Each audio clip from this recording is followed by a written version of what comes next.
가지고 저희들이 모였는데요.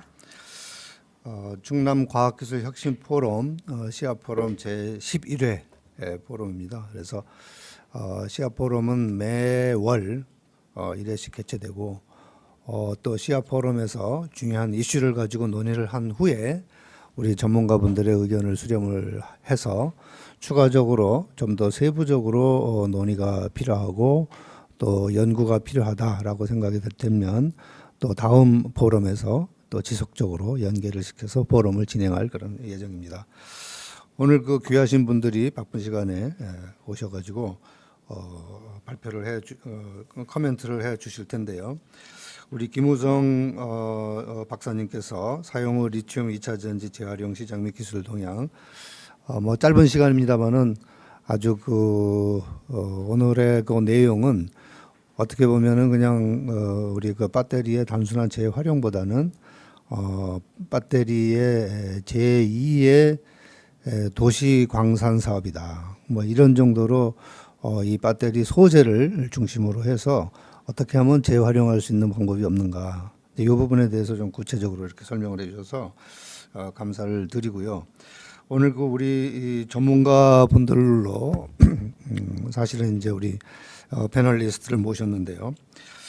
오늘 그 순서는 제 생각에는 우리 이승용 대표님께서 이 배터리 분야에 오랫동안 소재 분야, 뭐 BMS 분야, 또 제조 분야에 이렇게 근무한 또 경력도 경험도 갖고 계셔서 지식도 갖고 계시고 먼저 해주시고 그다음에 우리 임동준 박사님은 유미코아에 또 이 오랫동안 계셔서 이 배터리 소재 분야 양극화 물성 소재 분야의 전문가이신데 또 유미코아는 벨기에에 이 배터리 리사이클링이 그 플랜트가 도시에 현재 거의 한 100여 년 전부터 파일럿 라인을 설치를 해서 운영되고 있다 그래서 그 부분에 대해서 좀 말씀해 주시고 그러니 전문가분들의 얘기를 좀 들으면서 우리 유재룡 국장님이 귀한 걸음 해주셨는데 또 오전에 또 다른 업무가 계셔서 세 번째로 한번 우리 또 도의 입장에서 지방자치단체 입장에서 한번 말씀해 주시고 우리 뭐 이성환 또 우리 기업인협회 회장님 인노비즈협회 충남 회장님 모셨으니까 말씀해 주시고 우리 그 또 대전일보 우리 김정기 본부장님 그리고 우리 충남의 박태현 본부장님 이런 순서대로 이렇게 한번 진행을 하도록 그렇게 하겠습니다. 시간은 이 토론이니까 자유롭게 그냥 뭐 본인이 갖고 계신 생각을 이렇게 얘기해 주시고 또 그 의견에 대해서 추가적인 의견이 있으시면 또 말씀해 주시고 해서 12시까지 한 2시간 정도 12시까지 종합적으로 12시까지 시간이 있으니까 그렇게 해주시면 감사하겠습니다. 그럼 우리 임동준 대표님, 우리 이승용 대표님 부탁드립니다. 예, 방금 소개받은 EM 스토리지 이승용입니다. 네, 저는 이 96년서부터 이 천안 지역에서 배터리 어플리케이션, 배터리 팩, BMS 개발, 국산화 그리고 전지의 4대 소재 중에 하나인 전액을 개발 생산하는 그런 업무를 해왔습니다. 한국이 지금 2차 전지의 세계 최강국이 됐고 그 다음에 사실 우리 충남이 이 전지 관련된 전지 셀 메이커부터 소재 메이커 또 설비 메이커들이 굉장히 많이 존재하고 있습니다. 그런 측면에서 저는 이 충남이 이러한 그 리사이클 문제도 상당히 그 주도적으로 이끌어 나가는 것이 맞다 이렇게 생각을 하고 있습니다. 제가 이제 30년 전에 25년 전에 배터리를 초기에 이제 그 사업화를 할 때는 전지 공장 가 보면은 그 전지 공장에서 나오는 스크랩은 어떻게 보면 그냥 다 폐기 처분하는 그러한 일도 굉장히 많았었습니다. 그런데 이제 차츰 전지에 들어가는 희귀 금속인 코발트의 가격이 올라가고 여러 가지 니켈이라든지 리튬 가격이 올라가면서 상당히 사회적으로 이 리사이클에 대한 산업에 대한 관심이 이렇게 높아지게 됐고 여러 가지 기업들이 여기에 투자를 많이 하고 또 사업에 들어오고 있는 것 같습니다. 뭐 여기 옆에 이제 우리 유미코아의 이제 임동준 회장님도 계시고 군수안에 이제 성일 하이텍도 있고 여러 중소기업들이 상당히 많은 부분에 대해서 저는 이렇게 더 많은 투자를 해 주셔야 된다 이렇게 생각을 합니다. 앞으로는 사실은 이 리사이클을 하지 않으면 오늘 이제 발제에 또 나왔지만 여러 가지 그 환경 문제, CO2나 이런 부분들을 봤을 때 리튬 2차전지 사업이 더 발전할 수가 없고 그다음에 특히 자원이 없는 우리나라 같은 경우에 있어서는 수출이라든지 이런 모든 부분에 있어 가지고 제약을 받게 되는 이러한 상황이 발생하기 때문에 이 부분은 대단히 중요한 그런 어떤 그 2차전지 부분에 있어서 해결해 나가야 될 그런 부분이라고 저는 생각을 하고 있습니다. 그런데 현재 보면은 우리나라의 지금 그 2차 전지 리사이클에 대한 단지가 저 포항에 지금 블루베리 산단이 있고, 그다음 전남의 광양에 지금 그 리사이클 단지가 있습니다. 그리고 나주와 제주에 그 리유즈 재활용하는 그런 그 센터나 단지 연구 단지가 있는데, 저는 앞으로 이제 2025년 되면 예측되는 뭐 그 SNE 리서치 자료를 보게 되면은 25년부터 10,000대에서 뭐 30,000대 이상의 계속 많은 어떤 그 배터리 팩들이 이제 이 리사이클을 해야 되는 그런 시장으로 이제 들어오게 되는데, 과연 그 수도권에서 지금 전기 자동차를 사용했던 소비자들이 그 배터리 팩을 갖다가 저쪽에 지금 그 포항이나 광양까지 끌고 가서 이거를 리사이클을 해야 되느냐 지금. 그래서 저는 상당히 CO2 발생부터 해서 이거는 좀 맞지가 않은 어부성설이다 이렇게 생각을 하고 있습니다. 그래서 우리 지역적인 부분에서 봐도 충남은 바닷가를 또 끼고 있고 상당히 이런 어떤 수도권에 가까운 지역이기 때문에 우리 충남 지역에서 이런 부분에 대한 그 솔루션도 개발하고 지역도 선정을 해서 주도적으로 이렇게 선정을 해 나가야 되는 것이 맞지 않느냐 이렇게 저는 생각을 하고 있습니다. 그래서 어떤 그 특성화 단지를 구성을 한다든지 아니면 거기에 맞는 그 기술의 세계화 고도화를 추진해서 오늘도 여러 가지 이제 그 습식 건식 그다음에 이제 그 방법들에 대한 여러 가지 그 이제 설명을 해주셨는데, 새로운 방법에 대한 자동화 방법을 개발을 해서 나가야 되지 않느냐 이런 부분에 대한 생각을 하고 있습니다. 그런데 이제 이제 충남에서 이런 부분들을 갖다가 이제 세계화를 하고 더 고도화를 하는 데 있어서 해결해야 될 과제는 오늘도 좀 얘기가 나왔습니다. 한 3가지 정도로 저는 이제 과제가 있다 이렇게 생각을 하고 있는데, 첫 번째는 가장 친환경적이고 에너지 효율적인, 그래서 저비용의 저탄소 발생의 리사이클 기술이 더 고도화돼야 된다 이런 이제 생각을 가지고 있고, 그런 방법이 있어가지고 습식과 건식 부분도 더 친환경적이고 그다음에 더 에너지를 덜 쓰고 그다음에 이제 직접 추출 방법도 더 효율적인 방법들을 좀 개발할 수 있는 그런 R&D 또는 그런 연구가 더 진행이 되어야 될 것 같습니다. 그리고 우선 폐배터리가 들어오게 되면 그 해체 작업들이 지금은 다 수작업에 의존해서 그 배터리 팩을 갖다 해체하고 그 케이블이라든지 또는 사용됐던 BMS 이런 것들 다 수작업에 의해서 해체를 하는데, 그런 것들이 어느 정도 자동화가 되어야지만 이 산업이 또 활성화될 것 같습니다. 둘째는 이 부분이 굉장히 중요한 부분인데, 그 리사이클 사업에 대한 지역 주민들에 대한 이해와 인식이 높아져야 된다고 이렇게 생각을 하고 있습니다. 아무리 좋은 사업이고 또 좋은 어떤 그 미래에 대한 가치가 있다 하더라도 주민들이 동의하지 않게 되면은 이게 사업화되기 어려운 그런 측면이 있기 때문에 이런 부분들을 갖다가 이거는 이제 앞으로 어떻게 해결해 나가야 될 건지 앞으로 계속된 논의가 필요하다 이렇게 생각합니다. 제가 그 2년 전에 폴란드에서 그 전지를 생산하다 보면 용매로 NMP라는 용매를 씁니다. 근데 그걸 갖다가 이제 허가를 받으려고 이제 폴란드 공단에다가 신청을 했는데, 이게 허가가 나지 않아 가지고 거의 6개월, 1년 동안 공전이 되고 사업이 굉장히 어려웠던 그런 게 있습니다. 해외에서도 또 그런.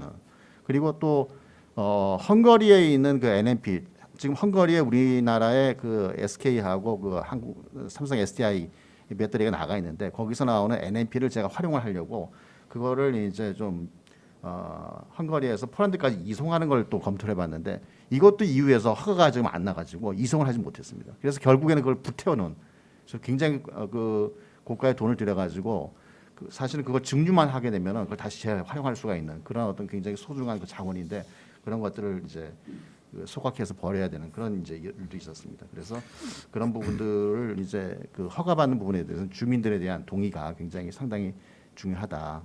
그래서 그 두 번째 해결이 이제 그런 부분이 있겠고, 세 번째로는 뭐 연관된 부분이 되겠지만은 리사이클 사업 부분에 대해서는 이게 한 부서만이 뭐 잘한다 그래가지고 되는 부분이 아니고 도라든지 지자체라든지 아니면 산업부, 환경부, 그다음에 이제 학계 또 전지협회 또는 기업들 이런 부분들이 다 모여가지고 이런 산업에 대한 미래 먹거리 사업이라고 하는 부분에 대한 인식을 공유하고, 그래서 이 대규모로 쏟아지는 이런 배터리를 갖다가 더 친환경적으로 개발할 수 있는 리사이클할 수 있는 그런 것들을 좀 안을 만들어서 리딩해 나가는 그래야지만 우리나라가 앞으로 이제 배터리의 그 최강국으로서 맨 마지막 단에 있는 리사이클도 강국이 될 수 있는 그런 길이 열리지 않겠는가.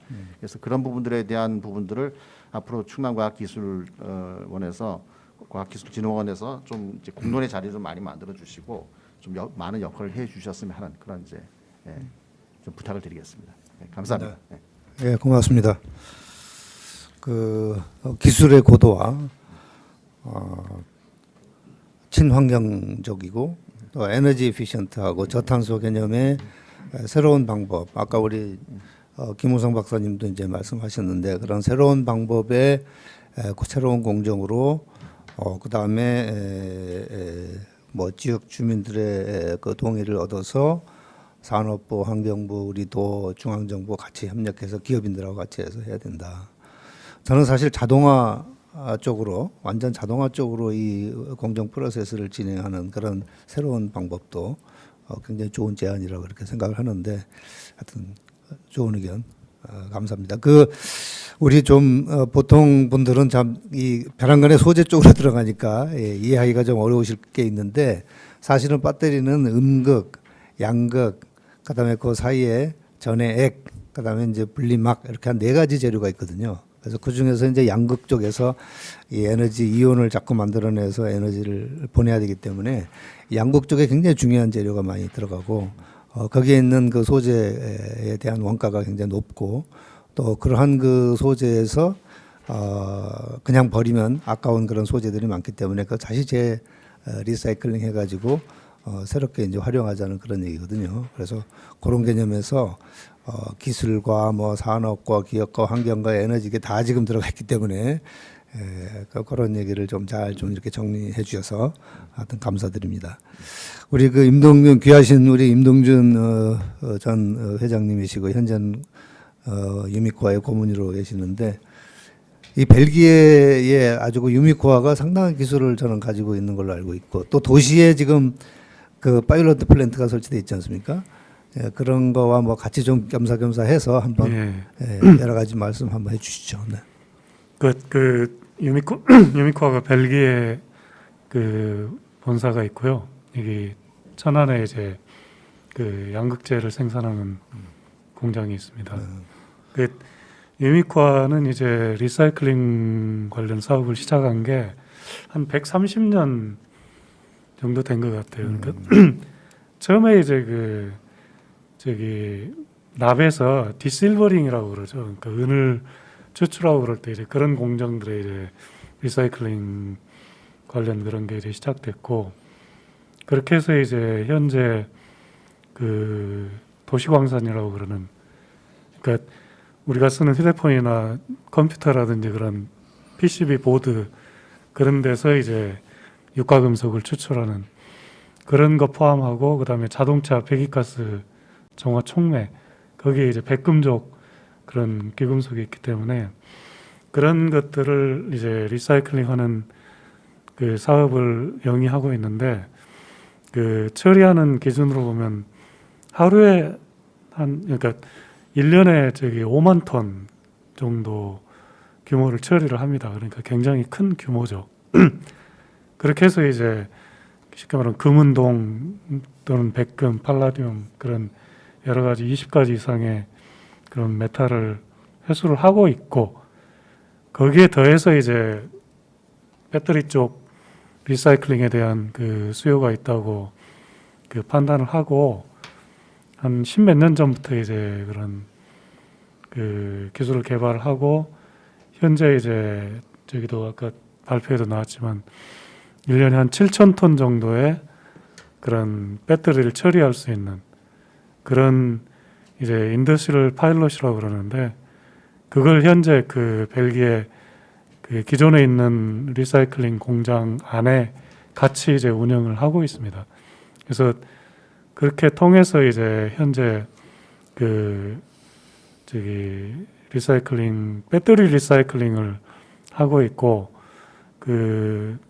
거기서 이제 회수되는 게 니켈, 코발트, 카퍼 그런 식의 기본으로 회수가 되고 거기에 리튬까지 이제 회수하는 그런 식으로 되어 있습니다.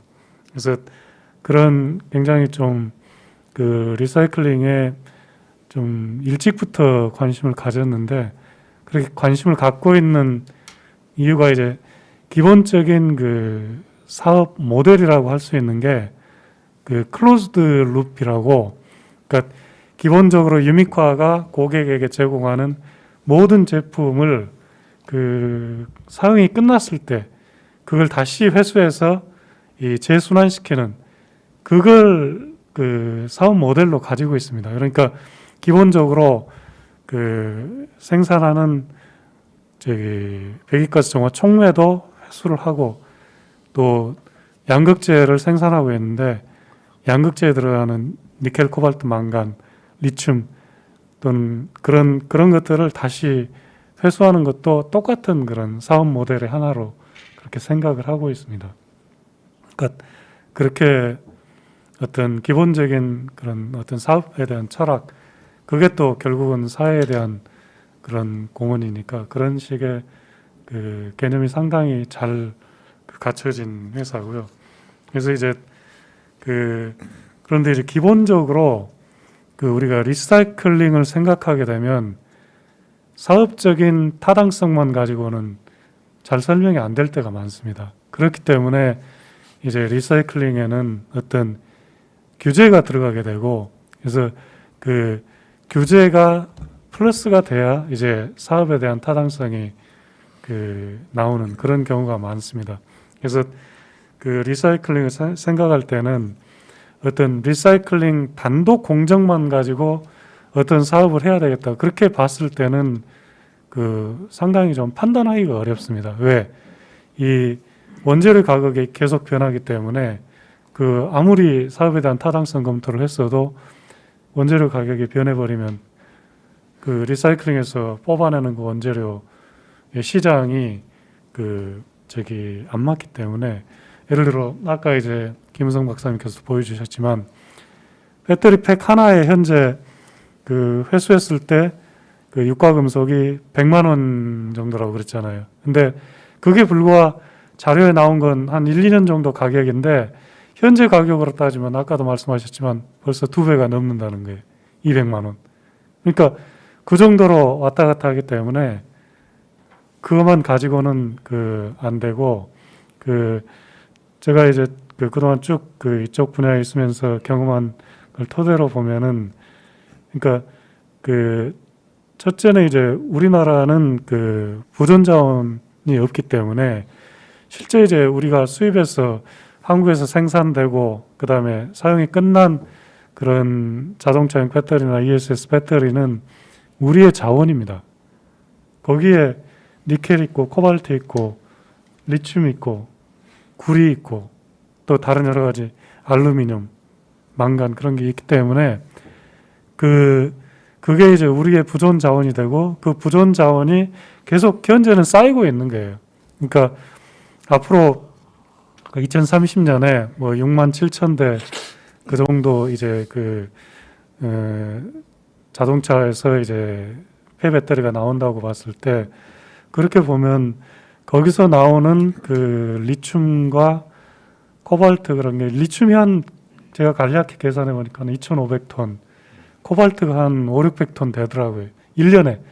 거기서부터 계속 그 기하급수적으로 늘어나니까 조금 지나면 수천 톤의 그런 그 저기 금속들을 우리가 이제 한국 내 가지고 있게 되니까 그걸 어떻게 효율적으로 활용할 수 있냐, 그런 문제는 굉장히 중요한 문제고, 또 좀 생각해야 될 게, 아까 이제 중고 자동차로 수출돼 버리면 그게 결국은 이제 그 우리나라에서 빠져나간 거니까 그런 것에 대한 생각도 좀 해야 될 것 같고, 그래서 그런 좀 전체적인 그 요즘 이제 순환 경제라고 그러니까 그런 순환 경제의 가장 중요한 하나의 축으로서 이제 인식을 해야 리사이클링에 대한 그런 그 판단이 쉽고, 그다음에 또 하나는 이제 사회적 책임, 그것까지 더해진다면은 그 우리가 꼭 해야 되는 그런 당위성은 무조건 이제 있는 거죠. 이제 그게 제가 말씀드리고 싶은 것 중에 하나고, 그 다음에 이제 그 기술 면에서는 아까도 이제 보여드렸지만 여러 가지 방법들이 있습니다. 그런 각각의 방법들이 그 장단점을 가지고 있고, 또 그 장단점은 원료가 어느 정도 되는지, 인풋이 어느 정도 되는지, 그런 규모에 따라서 또 판단이 바뀔 수가 있기 때문에, 그런 것들은 이제 우리가 앞으로 어느 정도 그런 시장이 되고 그런 것들을 좀 예측한 다음에 좀 맞는 기술을 선택해야 될 것 같고, 또 현재 참여하는 업체가 많이 있기 때문에 그 업체들이 또 굉장히 열심히 기술 개발을 하고 있습니다. 그래서 이제 우리가 경쟁을 할 거냐 아니면 협력을 할 거냐, 그런 면도 좀 생각해야 될 것 같고, 그런 면에서 이제 제가 그동안 근무했던 유미코아에서 불과 저번 주에 발표한 그런 자료가 있거든요. 그래서 한번 거기에 대해서도 소개를 해드리겠습니다. 이제 기술 개발이 어떻게 진행되는지. 이제 유미코아가 2월 12일 날 발표를 했는데, 올해 중에 그런 유미코아가 가지고 있는 독자적인 그런 리사이클링 기술에 대한 최근 제너레이션을 소개할 계획이라고 발표를 했어요. 근데 최근 제너레이션은 어떤 거냐, 그럼 예를 들어 코발트, 니켈, 카퍼에 대한 추출 효율을 95% 이상으로 올리고, 그다음에 현재 이제 기본적으로 하는 리사이클링 플로우시트에서 우리가 리튬 추출에 굉장히 제약이 있거든요. 그래서 그런 것에 대한 리튬에 대한 것도 대부분을 회수를 하고, 그리고 아까도 잠깐 언급이 됐지만 수작업을 최소화하는 그런 자동화된 그런 플로우로 그렇게 된 것들을 이제 올해 중에 이제 고객들에게 쉐어를 하겠다, 그런 발표를 했으니까, 이게 이제 꼭 유미코아뿐만이 아니고 모든 회사가 지금 굉장히 열심히 이제 리사이클링 쪽에 새로운 기술, 그다음에 환경 친화적인 기술을 개발하고 있기 때문에, 그런 면들은 저희가 잘 모니터링하면서 같이 좀 협력할 게 있으면 협력한다든지 그런 걸 좀 찾아봤으면 좋겠습니다. 예, 감사합니다. 네, 고맙습니다. 우리 유미코아는 130년 저는 역사를 가지고 20가지 이상의 금운동을 포함해서 메탈을 회수하는 기술을 가지고 계시고, 뭐 10여 년 전부터는 우리가 배터리 2차 전지 쪽에도 과거에 그런 기술을 활용을 해서 리사이클링 그런 기술을 계속 연구를 하고 계시고, 도시에 파일럿 플랜트가 설치되어 있다고 해서 저는 굉장히 거기에 지금 관심을 갖고, 우리 충청남도에서도 과연 진짜 도시에 건설할 수 있는 파일럿 라인을 설치만 할 수만 있다면 어떤 좋지 않을까, 그런 희망사항이 좀 있습니다. 그리고 지금 말씀하신 대로 이제 이건 조그만 어떻게 보면 우리 도시 광산이라고 생각하면, 이제부터는 이게 2차 전지를 사용한 자동차는 우리나라의 자원이다. 이거 아주 굉장히 좋은 얘기 하셨는데, 그래서 과거에 그냥 과거에 가솔린 엔진이나 디젤 엔진의 자동차는 이제 끝나고 나서 중고 자동차 되면 해외에 보낸다고 하더라도 거의 100만 원, 200만 원의 이 자원이 있는 그런 자동차를 중고 자동차를 해외에 보내는 게 진짜 맞는가? 그건 아주 새로운 이런 생각이신 것 같아요. 그런 것도 좀 중요한 말씀해 주셨고, 저희 우리 충남과학기술진흥원에서도 도와 같이 우리 국장님과 계시지만, 이쪽의 리사이클링은 분명히 환경 친화적이어야 되겠다. 우리 도민들한테 전혀 환경적으로 영향을 미치지 않아야 되겠다. 그다음에 또 중요한 거는 결국은 품질, 얼마나 순수한 그런 고도의 과학기술을 활용을 해서 높은 품질을 갖고 있는 소재를 추출하는 거, 이게 굉장히 중요할 것 같고, 그다음에 또 원가를 전략하려면 이제 자동화, 최첨단의 또 자동화. 우리 또 충청남도는 반도체 디스플레이, 전기, 자동차 제철 첨단 산업들이 많이 있거든요. 그래서 그러한 산업들을 또 최대한 활용을 해서 첨단화된 파일럿 플랜트를 일단 건설하고 그다음에 이제 메인 플랜트로 가는 것도 좋은 방법 아닌가 이런 생각을 지금 하고 있는데요. 이 부분에 대해서 우리 국장님 또 우리 뭐 행정적인 우리 국장님이시지만 또 공학 박사이시고 나름대로 또 이런 식견을 갖고 계시는데 한번 부탁드립니다. 오늘 참 의미 있는 자리에 제가 와 있는 게 상당히 기쁘게 생각하고 감사하게 생각합니다. 공학은 아니고 인문학인데 그 제가 이제 관심 갖고 있는 게 리질리언스를 갖고 논문도 썼고 리질리언스에 대해서 재난에 적용하는 그런 부분을 공부를 했습니다. 그런데 지금 아까 우리 회장님께서 말씀하신 그 사회적 책임, 순환 경제 이 부분과 맞닿는 것 같습니다. 그리고 아까 김성 의원님께서 말씀하신 이 관주도 사업 방안과 전문 인력 양성이 저한테는 아주 큰 과제로 와 닿습니다. 와 닿아서 정말 감사하게 생각하고 이 부분에 대해서는 제가 별도로 한번 우리 김성 의원님을 모시고 좀 저희가 또 공부하는 시간을 갖도록 하겠습니다. 진짜 신세계가 열리는 것 같아요. 배터리가 막 음극, 양극, 전해 분리막으로 됐다는 것도 처음 알았고 이승용 대표님께서 말씀하신 그 30년 전에는 폐기했는데 그게 가격이 올라가면서 이 우리 자원에 대한 우리 김동균 회장님도 똑같은 말씀을 하셨는데 이런 부분들이 제가 이 일을 해가면서 큰 자양분이 될 거로 생각합니다. 특히 이승용 대표님께서 얘기하신 기술 고도화 R&D 이 부분에 대해서는 제가 많이 고민을 하겠습니다. 자동화도 이건 관인과 민이 같이 해야 될 부분이기 때문에 그런 부분에 대해서 고민도 많이 하고 또 발전 방안 마련도 우리 원장님하고 같이 해서 좀 더 체계화시키는데 제가 고민하겠습니다. 도시광산이라는 얘기가 아주 진짜 와닿습니다. 와닿는데 그리고 클로즈드 리필도 아주 진짜 와닿고 이게 사회적 가치를 올리는 거 아니냐. 지금 뭐 사회적 기업들, 사회적 경제에도 상당히 중요하게 하고 지역의 플랫폼을 만들어서 그 플랫폼을 활용해서 지역 선순환 체계를 갖추려고 많이 노력들을 하는데 산업 부분에서 이런 사회적 가치를 제거하면 효과도 훨씬 커지고 그리고 그 부분에 대해서 큰 역할을 하기 때문에 아주 중요하다고 생각합니다.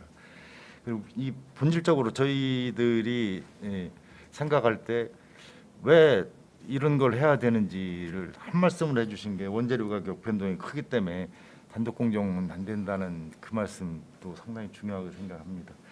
그다음에 시장 예측과 맞는 기술 이 부분은 우리 진흥원하고 저희가 고민해야 될 것 같습니다. 시장 예측도 해야 되고 그 맞는 기술도 우리 접목을 해야 되고 아주 중요한 말씀들이 제가 다 적었습니다. 다 적었는데 오늘 이것만 갖고도 상당히 큰 공부가 됐습니다. 앞으로도 시아 프롬에 많이 참석을 해서 단순하게 정책 결정보다는 잘할 수 있는 정책을 결정하고 추진할 수 있도록 노력을 하겠습니다. 오늘 또 제가 다른 일정이 있어서 불가분하게 또 일어나야 되는데 죄송하게 생각하고 진짜 좋은 자리이고 아주 행복한 자리였습니다. 감사드립니다. 네, 고맙습니다. 우리 결국은 이제 리사이클링 사업을 지금 말씀해주신 여러 가지 그런 조건을 가지고 우리 충청남도에서 구현을 하고 실현을 하려면 우리 국장님이 결국 앞장서서 해주셔야 되거든요. 우리 과학기술진흥원은 사실은 우리 충남도를 뒷받침하는 기관이죠. 그러니까 또 우리 국장님이 그런 확신을 갖고 계시고 그런 비전을 갖고 계시면 아주 이 부분이 실현화가 돼서 결국은 우리 국가적인 자원이고 우리 충남의 자원이고 그런 그 역할을 할 수 있을 것 같습니다. 하여튼 우리 국장님 특히 도시 광산 부분 그다음에 산업 부분의 사회적 가치에 대해서 말씀해 주셔서 하여튼 이렇게 귀한 자리 해주셔서 감사드리고요. 다음에 또 이렇게 도중에 잠깐 떠나시지만 계속 좀 참여해 주시고 계속 도움 주시면 감사하겠습니다. 하여튼 고맙습니다. 네, 네. 예, 고맙습니다. 네, 네. 자, 그러면 우리 저 이성원 이노비즈 우리 충남 회장님 오셨는데 또 기업 입장에서 우리 지역의 중소 중견기업 입장에서 한 말씀을 부탁드립니다. 안녕하세요. 충남 ICT 소프트웨어 기업인 협회장을 맡고 있는 이성화입니다. 일단 이 배터리 리유즈 리사이클이라는 이 사업 부분은 대세적인 것 같아요. 선택이 아니고 탄소 배출권이나 여러 가지를 봤을 때 우리가 가야 될 사업 같습니다. 네. 저희는 이제 이 중소기업은 조금 이 규모가 약한 기업들이 많습니다. 그런데 실제 지금 이 배터리 쪽에 관련돼 있는 에코프로나 뭐 유미코아나 성일하이텍 같은 회사들을 보면 굉장히 규모가 있는 것 같습니다. 규모가 있는 것 같고 오래전부터 연구를 해오신 것 같은데 저희 중소기업 쪽에서도 이 배터리에 관련된 영세업체들이 꽤 있습니다. 제가 자료조사를 해봤는데 아까 우리 김우성 박사님이 주신 자료에 비하면 대기업이 5개 정도, 중소기업이 252개 정도, 대학이 68개 정도가 협의체로 이렇게 해서 하고 있는 걸로 알고 있습니다. 충남은 이제 제조업 기반이니까 충남도 만일 배터리 리유즈나 리사이클이 시작이 된다면 저희 이노비즈나 ICT 소프트웨어 기업에서 좀 참여할 수 있도록 이런 기회를 주신다면은 상생할 수 있는 게 될 것 같고요. 또 이 플랫폼 형성을 할 때 저희 중소기업 측에서 할 역할이 있다고 봅니다. 그러니까 이 자리를 참석하게 해준 우리 충남과학기술원장 김광선 원장님께 감사드리고요. 저는 이 정도로 마무리하겠습니다. 네, 감사합니다. 뭐 이제 앞에서도 이렇게 우리 전문가분들께서도 말씀하셨지만 이 배터리 2차 전지를 만드는 것부터 자동차에서 활용을 하고 또 활용을 한 다음에 다시 이거를 분석 처리해서 재활용할 건지 폐기할 건지 그런 기술부터 또 이동 이게 60에서 한 70%의 에너지를 갖고 있다고 하거든요. 자동차에서 더 이상 사용하지 않는 그런 조건이라도 그러면 결국은 엄청난 에너지를 가지고 있는 물질인데 그 물건인데 이거를 이동시키다가 또 여러 가지 안전상의 문제라든가 이런 여러 가지 문제가 발생할 수 있기 때문에 거기서 사용되는 여러 가지 그 장치들 뭐 기구들 이런 것들이 우리 중소 중견기업들이 해야 할 일이 꽤 많은 것 같아요. 분야별로 곳곳에서 재료 분야, 뭐 소재 분야, 부품 분야 또는 장치 기계 분야, 특히 자동화 장비로 설비로 들어가면 자동화 장비, 또 검사 장비 등등 또 이동할 수 있는 뭐 이동하는 그런 뭐 로봇 자동화 기술이라든가 뭐 이런 여러 가지 기술들이 있으니까 그런 기술 쪽에 해당되는 그런 중소 중견기업들이 많이 참여를 하면 굉장히 좋을 것 같습니다. 하여튼 감사드리고요. 우리 대전일보의 김종규 본부장님 또 우리 언론계에서 저 보신 그런 걸 좀 말씀해 주시면 감사하겠습니다. 예, 오늘 이 자리 통해서 배터리와 또 2차 전지 그리고 재활용이라는 것 또 이 산업에 대한 동향에 대해서 제가 공부를 하고 좀이나마 이해도가 좀 많이 높아진 것 같습니다. 그리고 아까 말씀하신 것 중에 이제 도시광산이라는 말씀 참 이보다 더 좋은 표현이 있을까 이런 생각을 했었는데 다시 한번 생각해 보면 그 아까 이승용 대표님께서 말씀하신 이제 지역 주민에 대한 이해와 인식이 필요하다고 했는데 도시광산이라는 거에 대한 이제 지역 주민들이 그거를 굉장히 좋아할까 오히려 조금 반감을 가질 수도 있지 않을까 이런 생각을 사실 좀 해봤고요. 그거를 좀 희석시킨다는 말은 좀 그렇지만 이해를 시키는 부분에서 언론의 미디어의 역할이 좀 필요하다, 좀 많이 필요하다 저는 생각을 하는데 거기서 같이 논의하고 어떤 좋은 단어를 이끌어내서 지역 주민들을 이해시키는데 더 좋은 단어로 저희가 또 같이 그 포장이란 말도 조금 사실은 좀 조심스러운 표현이고요. 그거를 많이 이해시키는데 도움을 주는 미디어로 언론으로 이렇게 저희가 좀 자리를 했으면 좋겠다 생각이 들었습니다. 네. 이상입니다. 네. 그렇죠. 이게 저 제 생각에도 이게 도시 광산하면 광산이란 말이 들어가니까. 근데 이제 도시에서 운전할 수 있는 광산이다 그러면은 좀 이제 좋게 볼 수도 있는데 또 한편으로 보면 또 광산이니까 상당히 그 환경적으로 문제가 있지 않나 이렇게도 볼 수 있어서 결국은 우리 그 도민들 주민들의 동의가 없이는 저희가 아무리 훌륭한 그런 장치 시스템이라도 결국은 설치하기가 어렵거든요. 그래서 이 언론계에서 이런 그 사회적 기업 또 환경 친화적이면서 우리 자원이 없는 우리나라와 같은 자원이 없는 이런 나라에서 꼭 해야 할 사업이라는 어떤 그런 거를 설득시켜 주실 수 있는 뭔가 좋은 그 자료가 있으면은 어떤 언어가 있으면 좋을 것 같아요. 제 생각에도. 그래서 저희가 폐 배터리라는 말은 지금 사용 안 하고 있거든요. 이제 폐 배터리가 아니고 사실은 배터리거든요. 단지 이제 그 용량이 100%냐 70%냐 이 차이지. 사실은 폐 배터리는 아니죠. 근데 그래서 이 배터리를 다시 재가공해서 부가가치를 더 높이는 전체적으로 부가가치도 높이고 탄소도 줄이고 그런 그 에너지 친화적인 걸 한다 이런 개념이 이제 맞는데 그거를 어떤 그 좋은 어떤 언어로 좀 할 필요는 있는 것 같아요. 그래서 좀 한번 계속 좀 고민을 하시면 좋을 것 같습니다. 우리 박태원 본부장님, 우리 기계공학 박사님이신데 한번 얘기해 주시죠. 충남과학기술진흥원의 박태원입니다. 오늘 전문성을 더해서 배터리 재활용 시장 및 기술 동향에 대해 발표해 주신 김우성 위원님께 감사 말씀드립니다. 발표 내용이 세부 자료가 포함이 되어 있어 추후에도 아마 활용이 될 것 같습니다. 감사드리고요. 사용 후 2차 전지 재활용에 대해서 말씀해 주셨는데 큰 틀에서는 2차 전지 산업의 카테고리에 포함이 된다 생각합니다. 그래서 저는 그 2차 전지 산업의 충청권 그리고 충남도의 어떤 현황에 대해서 좀 말씀을 드리는 게 필요하지 않을까 좀 생각이 돼서 자료를 준비해 왔습니다.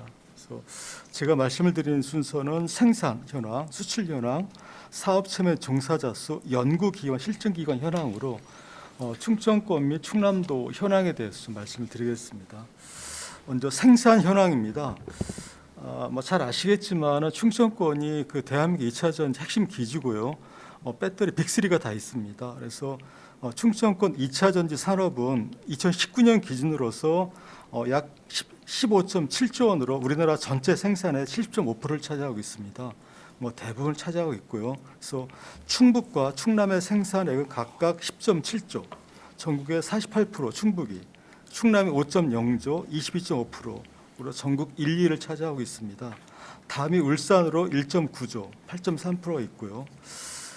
이런 비율이 그 각 지역의 제조업 생산에 어느 정도 비율을 차지하는지 말씀드리겠습니다.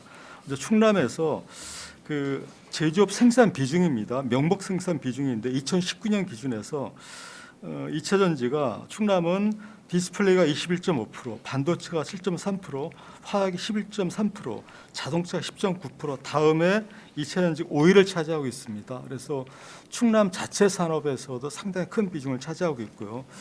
충남의 당진 쪽에 철강 산업이 상당히 발달되어 있는데 생각보다 철강이 2.9%뿐이 안 됩니다. 그래서 충남 제조업 중에 2차 전지가 5위로서 3.9%를 차지한다 말씀을 드리겠습니다.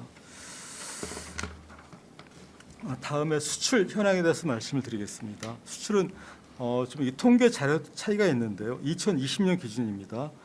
충청권 2차 전지 수출 기준이 2020년 기준에서 34.4억 달러로서 전국 수출 75.1억 달러, 45.8%를 차지하고 있습니다. 그래서 충북과 충남의 2차 전지 수출액이 각각 21.9억 달러, 충북이 전국 1위고요, 29.1%, 충남이 12.5억 달러, 3위 16.7%입니다. 2위가 그 경북 있습니다. 왜냐하면 2위가 울산인데요. 왜냐하면 그 삼성 SDI가 전기차 배터리가 그 울산에서 제조를 합니다. 그런 차이가 있습니다. 그리고 충청권 전체 수출에서 2차 전지 수출은 3.3%를 차지하고 있습니다. 충남은 1.6%, 충북은 8.8%고요. 그러니까 충남 제조업 수출 비중을 전체를 보겠습니다. 잘 아시겠지만은 반도체가 월등하게 1위입니다. 46.6%고요. 다음에 디스플레이가 12.2%, 화학이 5.2%, 다음에 2000년에 1.6%로서 비율은 높지 않지만 그래도 순위는 4위로서 상당히 높은 비중을 차지하고 있고 이 비율이 계속 상승하고 있습니다. 제가 봐서는 몇 년 내에 5%에 10%까지 올라가지 않을까 생각합니다. 세 번째로 사업체 및 종사자 수를 말씀을 드리겠습니다. 이게 상당히 중요한 포인트인데요. 그 충남도의 2000년지 사업체 수는 이게 이제 통계 자료에 따라서 약간 차이가 있는데 저희가 실제적으로 찾아봤습니다. 총 58개 기업이 있습니다. 그리고 종사자 수가 17,285명이 있고요. 여기에서 58개 기업에서 대기업이 3개, 대기업은 삼성 SDI 그리고 LG, SK온 등이 있고요. 중견기업이 8개, 중소기업이 47개에서 58개 기업이 있고요. 58개 기업의 근로자 수가 17,285명이 있습니다. 그래서 상당히 그 지역의 어떤 사업체나 어떤 그 직원 채용에 상당히 큰 도움을 주고 있고요. 마지막으로 이런 어떤 생산 수출 현황에 더해서 지역에 또 이런 생산과 수출을 더해줄 R&D가 중요하거든요. 그래서 연구기관, 실증기관 현황을 좀 말씀을 드리겠습니다. 대전에 상당히 LG화학연구소, SK연구소, 한국화학연구원, 에너지기술연구원 등등 있지만은 충남도에는 천안에 바로 옆에 한국자동차연구원이 있고요. 그리고 TP의 2차전지 기술센터가 있습니다. 이런 어떤 연구기관이 있고 또 중요한 게 실증기관이 있습니다. 실증기관은 흔히 KTL이라고 한국산업기술시험원이 천안에 그 TP에 있고요. 2018년에 설립이 됐습니다. 그래서 어떤 그 중요한 연구 및 실증기관도 충남에 그 중요한 기관이 존재하고 있고요. 그리고 마지막으로 지난해 환경부에서 전국의 권역별로 전기차 폐배터리 거점 수거센터를 설립을 했는데 충청권, 호남권, 영남권, 수도권 4개 권역을 나눠서 했는데 다행스럽게 충청권 그 폐배터리 거점 수거센터가 홍성에 설립이 됐습니다. 그래서 충청권에서 나오는 폐배터리는 의무적으로 홍성으로 가야 됩니다. 이 운영 주체는 환경공단인데요. 그러다 보니까 홍성의 폐배터리가 수거가 되고 축적이 되면은 그걸 별도로 활용해야 될 목적이 생기거든요. 그래서 저희가 어떤 진흥원 주관으로 충남도에서 지금 리튬 이차전지 재활용 관련된 사업을 추진한다면 상당히 좋은 그런 여건은 갖춰져 있다 이런 말씀을 드리겠습니다. 그리고 또 한 가지는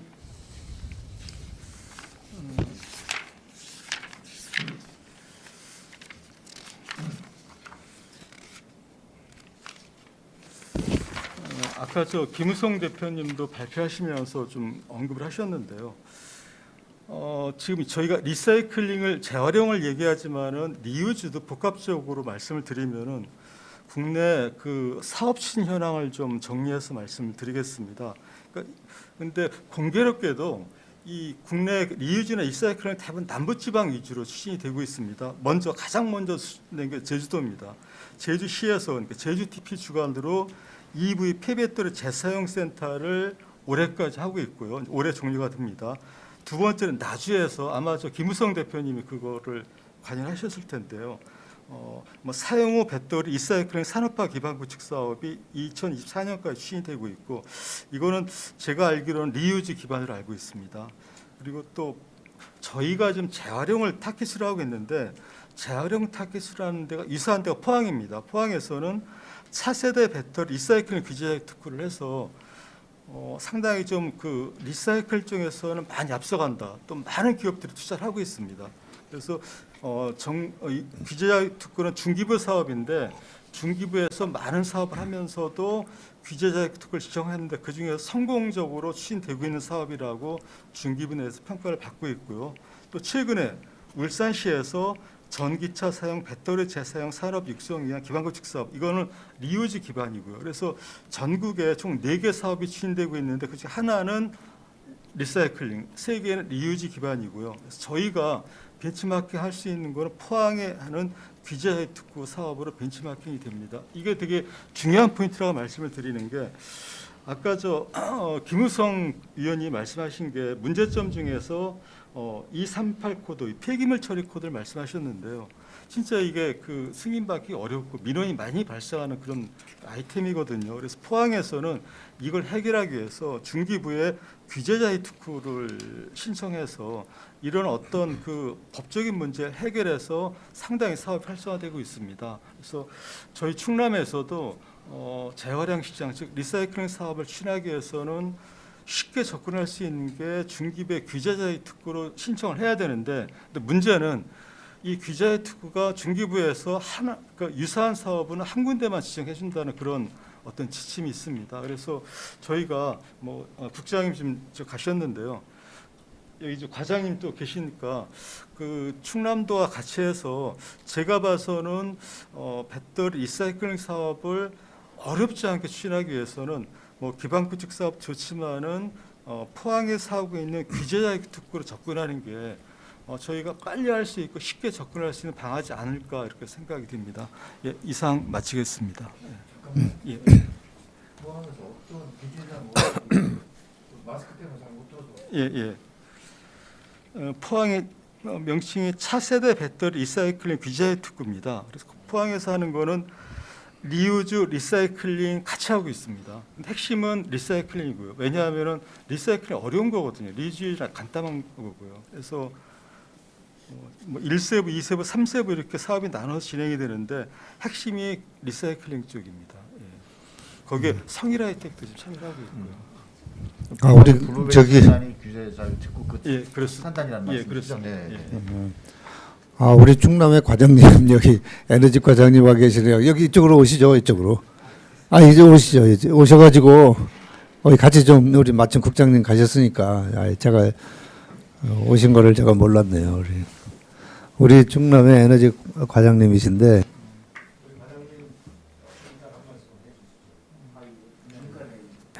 네, 이거 지금 토론하는 중간에 이게 인사 말씀드리기 뭐하다지만 하여튼 에너지 과장 이재식입니다. 그래서 오늘 이 행사가 있다 그래가지고 2차 전지 관련은 저희 에너지과에서 이제 업무를 담당하고 있기 때문에 그래서 이제 같이 국장님하고 그 담당자하고 이렇게 해서 오늘 참석했습니다.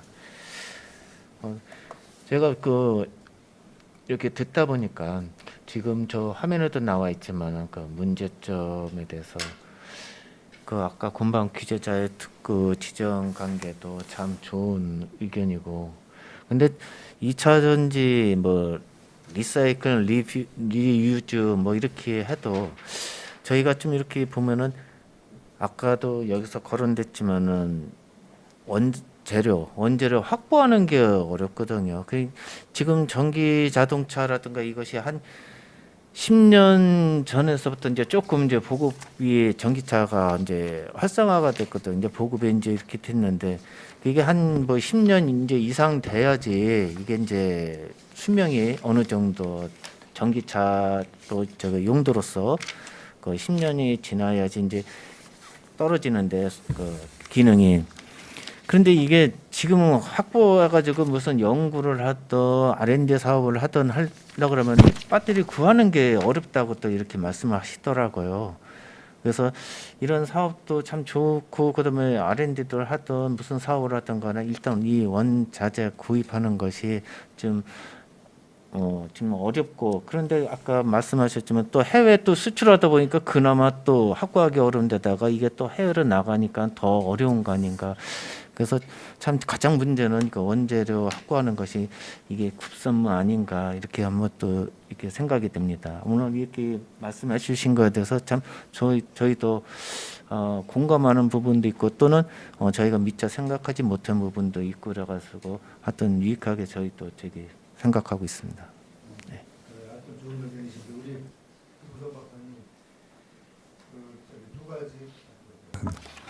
좋은 의견 잘 말씀해 주셨고요.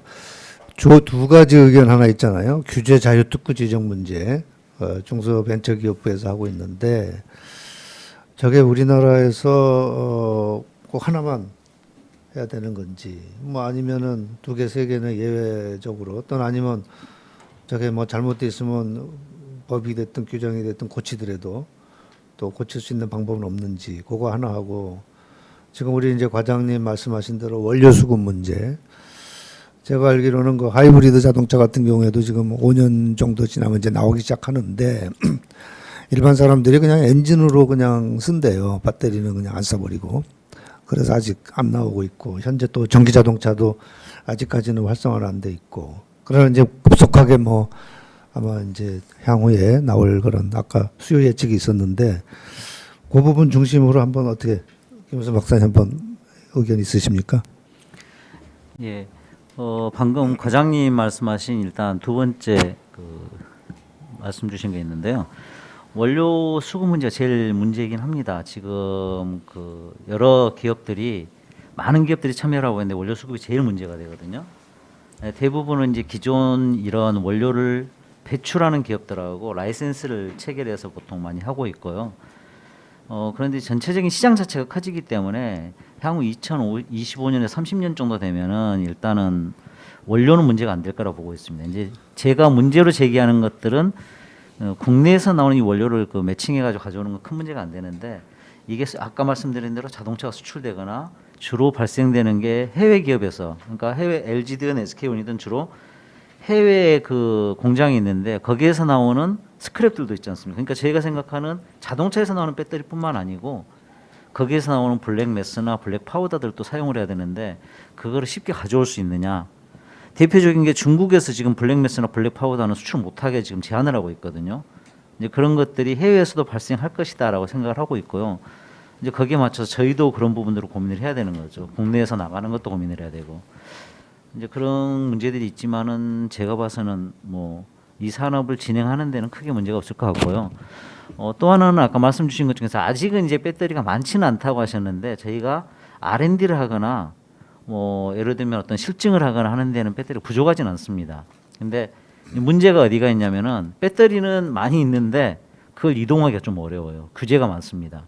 배터리가 위험하기 때문에 특히나 제주 TP에 지금 배터리가 몇백 개가 있거든요. 근데 그걸 육지로 가져오질 못합니다, 지금. 그러니까 운송이나 뭐라 그래야 되죠? 이런 물류와 관련되는 규제가 있거든요. 그러니까 배에다 그냥 다이렉트로 실 수가 없습니다, 이거를. 화재 때문에. 그런 거에 관한 규제랄까 규정 이런 것들이 좀 바뀌어야 되거든요. 이제 그런 부분은 뭐 제가 소속돼 있는 협회에서도 지금 진행을 하고 있는데 아니 쉽진 않지만은 그게 좀 바뀌어야지 저희가 자유롭게 쓸 수가 있고요. 뭐 지금 아까 말씀하신 거점 센터나 이런 데서 나오는 이제 것들 가지고 활용할 수밖에 없고, 뭐 지금은 이제 대부분의 육지에서 나오는 배터리들은 뭐 인선모터스라는 회사하고 저희 나주 센터에 좀 많이 좀 쌓여 있거든요. 이런 것들을 좀 활용할 수밖에 없을 것 같습니다. 두 번째는 첫 번째는 규제자의 특구는 제 생각에는 저희가 뭐 어떻게 보면 좁은 나라지만 어떻게 보면 굉장히 넓은 나라거든요. 그래서 이거는 좀 바뀌어야 되지 않을까 싶습니다. 그래서 지금 저희 충남뿐만 아니고 저희 이제 사업체가 있는 광양에서도 사실은 저거를 검토를 하고는 있거든요. 뭐 제가 정확한 건지 모르겠는데 이제 제가 살짝 들은 거라서 거기도 이제 아시는 바처럼 블루베리 산단이 이미 선점에서 경북 TP에서 하고 있는 규제 자유 특구가 있고 거기는 리사이클보다는 리유즈가 더 많거든요. 오히려 거기가 메인이고 이제 리사이클은 일부만 들어있는 상황인데 어찌됐든 진행이 됐고, 광양 같은 경우는 포스코를 위주로 해가지고 이제 규제자유 특구 검토를 좀 하고 있습니다. 거기도 제가 듣기로는. 그래서 뭐 기존에 있는 저기처럼 좀 거점 센터처럼 제 생각에는 규제자유 특구가 국내 한 2-3군데는 있어야 되지 않을까 싶거든요. 그래야 뭐 좀 처리가 되지요. 한 군데만 해가지고 좀 어려울 것 같은데 그거는 제가 좀 뭐 잘 몰라서 이제 필요성만 말씀을 드리는 거고. 예, 그렇습니다. 네. 그렇죠. 그거는 아마 우리 중소벤처기업하고 좀 더 협의를 해서 엄청나게 많은 양이 나오기 시작하면 사실 한 군데 가지고는 그건 안 맞는 거죠. 그래서 그건 좀 설득시키는 게 이제 맞을 것 같고요. 우리 임동준 박사님, 이걸 이제 만약에 이렇게 진행을 한다면, 왜냐하면 이제 물론 수요가 앞으로 뭐 있는다고 가정을 하고 만약에 진행을 시킨다면 이게 시간이 걸릴 거 아니에요, 그죠? 그 다음에 비용도 들어가고 뭐 규제 자유 특구가 있어야 되고 뭐 수요도 있고 그렇지만 우리가 이제 건설하는 입장에서 뭐 인력이라든가 시설이라든가 투자라든가 이제 이런 면에서는 어느 정도 그다음에 이제 우리 한국 실정을 또 잘 아시니까 어떻게 한번 뭐 대충 규모로 보면 물론 수요에 따라서 이제 그 시설 라인을 어느 정도로 설치할 것이냐는 이제 다르겠지만 만약에 제가 제안을 드린다면 파일럿 라인 먼저 진행해서 시범을 좀 보이고 그런 다음에 그게 이제 좀 어느 정도 그 성과가 나온다면 품질이라든가 이게 나온다면 그 다음에 이제 2차 단계로 또 수요를 감안을 해서 또 제대로 한번 진행을 하는 뭐 이런 1단계, 2단계 이런 단계로 이렇게 진행을 하면 어떨까라는 제 개인적인 생각인데 혹시 뭐 그거에 대해서 혹시 좀 생각해 보신 게 있는지. 그 비용이라는 게 이제 결국은 어떤 기술을 선택하느냐에 따라서 그렇죠. 네, 네. 너무 틀리기 때문에 거기에 대해서 지금 단계에서는 말씀드리기 어렵고 그렇기 때문에 결국은 이제 기술에 대한 벤치마킹을 좀 해야 되지 않을까 예. 그런 생각입니다. 그래야 이제 어떤 기술로 가는 거에 대한 이제 선호도가 나올 테고 거기에 따라서 이제 비용도 나오지 않을까 그런 생각이 듭니다.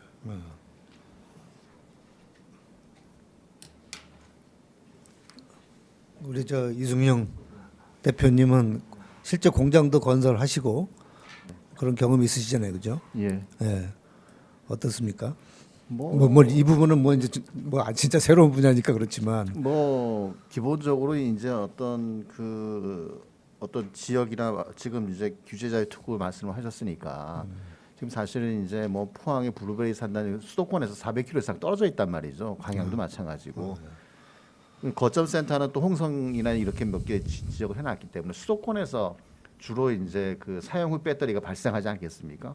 그 경기도 지금 보통 보면은 그 폐차장이 경기도권에도 꽤 많이 있습니다. 그다음에 뭐 충청권에도 있는데 그러면 그 결국에는 자동차 폐차되는 프로세스를 비슷하게 반려한다 한다면 결국에는 수도권 내에 가까운 데에 있어야 되거든요. 배터리 재활용 센터가 그 배터리를 재활용할 수 있는 그런 어떤 유틸리티나 아니면 어떤 단지가 되든지 아니면은 그런 환경이 수도권에 가까이 있어야 되는데 지금 현재는 너무 멀리 있다는 얘기죠. 예. 그래서 그거를 그 규제 자유 특구를 한 군데만 이렇게 선정을 해서 이거는 제가 보기에는 넌센스인 것 같고 지금 그 부분은 적극적으로 환경부나 다른 이제 뭐 부서를 설득을 해서 수도권 가까운데 특히 이 충남 지역 같은 경우에는 바닷가를 끼고 있기 때문에 굉장히 유리한 조건에 있기 때문에 이 충남 지역에 어떤 또 새로운 어떤 그런 재활용 센터 이런 단지를 구축을 해야 되겠다 이런 부분들을 좀 공론화해야 될 부분이 있지 않겠나 이렇게 생각을 합니다. 그리고 실질적으로 뭐 어떤 공장을 짓거나 이런 것들은 지금 계속 이제 기술 개발을 해나가면서 그게 이제 고도화되면은 제가 보기에는 그 긴 시간이 걸리지 않을 거라고 생각하고 있습니다. 예. 대충 어느 정도 글쎄 엔지니어링부터 일반적으로 제가 기술 이제 조사해서 그 설치하고. 전에 공장을 이렇게 지금 건설을 해보면은 보통 한 1년, 2년 내에 다 그 한 뭐 2만 톤, 4만 톤 이런 공장을 지을 수가 있었습니다. 허가를 받고 해서 있기 때문에 뭐 그런 정도 수준 내에서 충분히 가능하지 않을까 이렇게 생각하고 있습니다. 그러니까 실질적으로 이제 사용 후 배터리가 나오는 게 2025년 이후가 굉장히 이제 급속도로 이렇게 늘어나기 때문에 그러면 그 시기를 맞춘다 한다면 지금서부터 준비를 하나씩 해나간다 그러면 시간적으로는 충분히 맞출 수 있지 않을까 이렇게 생각을 하고 있습니다. 도 그렇고 그쪽이 많이 있지 않습니까? 이것도 마찬가지로 이제 사용되는 게 용수를 굉장히 많이 씁니다. 아까 뭐 폐수도 물론 있지만은 폐수 처리를 다 하고 그 뭐라 그러죠 방류 기준에 저희가 그 뭐라 그러죠 미트시켜 나온 폐수 자체도 굉장히 양이 많습니다. 그리고 또 사용되는 용수 자체도 많고 그러다 보니까 물이 많은 쪽에 일단 있어야 됩니다. 그래서 이제 그런 부분 때문에 이 사실 리사이클뿐만 아니고 리사이클 다음 단계가 아까 보여드린 전구체라는 걸 만드는 단계인데 전구체에는 기본적으로 전구체 1톤 만드는 데 들어가는 물의 양이 얼마 정도 들어가냐면요. 한 30톤 들어갑니다. 그렇기 때문에 물 많은 옆에가 있어야 된다는 게 일단 기본적. 예? 바닷물도 상관이 없는데. 이제 바닷물 자체를 쓸 수는 없죠. 이제 어찌 됐든 근처에서 용수 자체 공급이 자유로워야 되고 그 반응한 나온 그 저희가 폐수라고 하는데 폐수라는 개념 자체가 좀 안 좋아서 그렇지 방류할 수 있는 수준의 저기거든요. 저희가 말하는 총질서도 60 ppm 언더로 다 컨트롤하고 이런 그 방류수 자체를 방류하려도 이제 아무래도 그 바닷가 쪽이 이롭다라는 걸 말씀드린 거고 그다음에 그 우리 회장님 아까 이 회장님 말씀하신 그 중소기업이 어디 할 수 있는 일들이 없나라는 말씀하셨는데 사실 이거는 지금 보여드리는 게 재활용만 보여드리는 거거든요. 근데 아까 우리 그 이승용 대표님 말씀하신 것처럼 리유즈나 리프로덕션 그다음에 리사이클 이 공정 중에서 중소기업이 할 수 있는 일이 굉장히 많습니다. 아까 말씀하신 물류 자체도 일반 저기 대기업들 안 하지 않습니까? 그 다음에 이동할 때 사용하는 예를 들어 막 카고라든지 아니면 뭐 그걸 이동할 수 있는 뭐 보호 박스라든지 뭐 이런 거 만드는 데도 있고 저 위 메뉴에 보면은 방전 단계가 있는데 전지 요즘은 그 염수 방전이라고 이걸 또 안 하거든요. 친환경 그 공법이 아니라고 해서 근데 방전하는 방법도 굉장히 다양하게 검토를 합니다. 그래서 이런 것들 방전할 수 있는 거 해체하는 거 굉장히 할 수 있는 게 많거든요. 그래서 제가 봐서는 저거 예를 들어서 뭐 메인 리사이클 업체 한 군데가 메인업을 하더라도 주변에서 할 수 있는 것들이 굉장히 많은 업체들이 참여해서 할 수 있을 거라고 저는 생각을 하고 있습니다. 또 저기 아까 이재식 과장님께서 그 배터리 폐배터리가 나오는 수량이 좀 부족할 수 있다는 그런 언급을 하셨는데요. 지금 당장 그게 맞는 것 같습니다.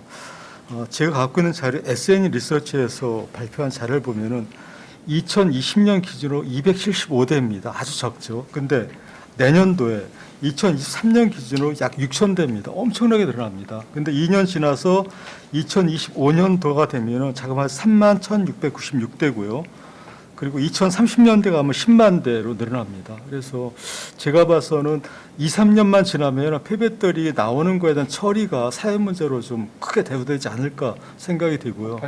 예, 그렇습니다. 그래서 저희가 좀 이런 어떤 문제점을 대비를 해서 먼저 좀 그 충청권에서 뭐 이런 사업이 주로 남부에서 진행이 되는데 충청권하고 수도권을 같이 엮어서 저희가 대표적으로 한다면은 큰 어떤 사업의 비전이 있지 않을까 해서 말씀을 드립니다. 네.